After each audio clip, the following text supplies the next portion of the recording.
We're definitely investing a huge amount to make sure that we're fighting misinformation, and there are a number of different ways that we look at this. So the first would be, from a policy standpoint, we would look at content that we would think about in terms of being violative of our policies. So if you look at COVID, for example, we came up with 10 different policies that we said would be violative. Like an example of that would be saying that COVID came from something other than a virus. And we did see people attacking 5G equipment, for example, because they thought that it was causing COVID.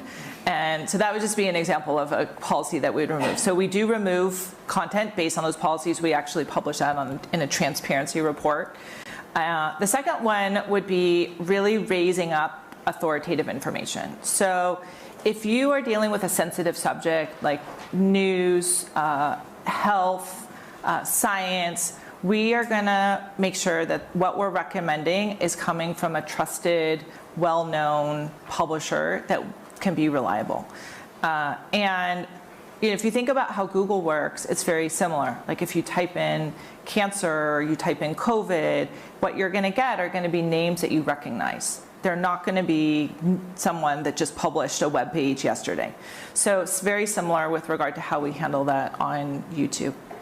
The third is making sure that if there's content that's borderline content that technically meets our policy but is lower quality, that's content that we basically will not recommend to our users. Our users could still access it, but they will not recommend it.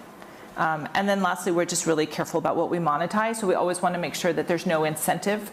So for example, with regard to climate change, we don't monetize any kind of climate change material. So there's no incentive for you to keep publishing that material that is propagating something that is generally understood as not accurate information.